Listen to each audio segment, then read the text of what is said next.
Homme maailma esietendub Estonia teatris ballett Sisalik, mille saamislugu on olnud päris keeruline.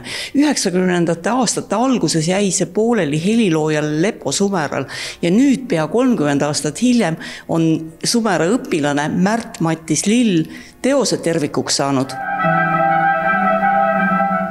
Ilmselt ma olen kõige pikaajalisem õpilane temal, et ma alustasin, kui ma olin 10 ja konsi lõpuni olin tema juures, nii et mingi hetk ma sain kavalehele kirjutada, et suurema osa oma elust olen ma õppinud Lepo Sumera juures.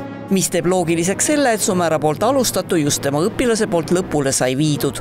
See on selline väga suurte käändude ja pööretega lugu, see Sisaliku saamislugu, mis on tõesti kestnud juba aastakümneid. Et selles mõttes, eks seda soovi on olnud pikalt, et see ära teha, aga mul on hea meel, et see lõpuks nagu teoks sai ja selles mõttes on olnud suur vastutus, aga samas ka väga suur rõõm seda siis nagu läbi viia. Mingit pidi see oli muidugi ka omaette suur väljakutse, et olla ühed pidi selline delikaatne ja Lepo suhtes ääretult lugupidav, nagu ma kindlasti olen ja tahan olla, aga teistpidi ka siis mõelda selle kunstilise terviku peale, mis lõpuks on see kõige olulisem asi. Kui ma alguses sain teada, et ma pean sellist projekti nagu tegema, siis tundus küll väga hirmu äratav ja mulle tundus, et see on kõige raskem, mis minu elus on üldse nagu olnud. Aga kui ma hakkasin seda muusikat rohkem kuulama, sest tegelikult ta nii inspireeris mind, et ma hakkasid kohe kõik need ideed, fantaasiad tulema.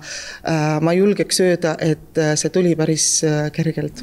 Marina Kessleril tuli olla ise ka libretist. Tema libreto põhineb Andrei Petrovi teksti ja Aleksandr Volodini ainetel. Stop! Stop! Stop!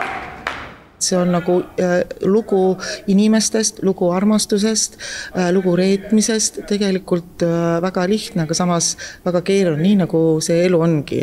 Moraal eetilistest normidest, kui kaugele me läheme sellega, et midagi elus saavutada. Kas õiget teed või valet teed, kas üldse ongi midagi õiget või valet või see ongi elu. Lavastus on tantsijaile paras väljakutse, samamoodi ka see, et Sisaliku tegevus toimub kahes paralleelses maailmas.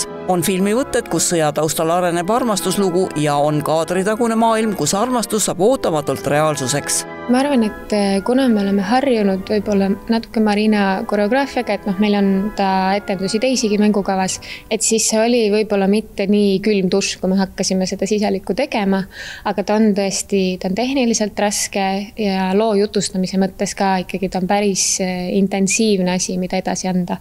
See on tegelikult üks lugu teises loos sees, et kui keeruline see sulle on näiteks? Nüüd laval on kindlasti lihtsam, ma arvan, et proovisaalis võib-olla, kui ei ole seda tagatausta ja ei käi, ei liigu see mööbel ja võib-olla ei käi see klapp seal vahel, et siis oli keerulisem kuidagi nagu oma peas mõtestada, et nüüd me oleme päris elus, nüüd me oleme filmis, aga nii kui me jõudsime lavale, siis tegelikult ta on nii hästi lavastatud, et see nagu pööre peas käib väga kiiresti.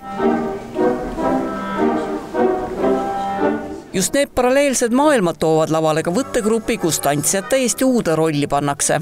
Tegelikult see on raske ja näiteks see Helgi Allo roll ka sünnib praegu niimoodi, et lavastaja ütleski mulle algusest peale, et selle rolli sa teed ise.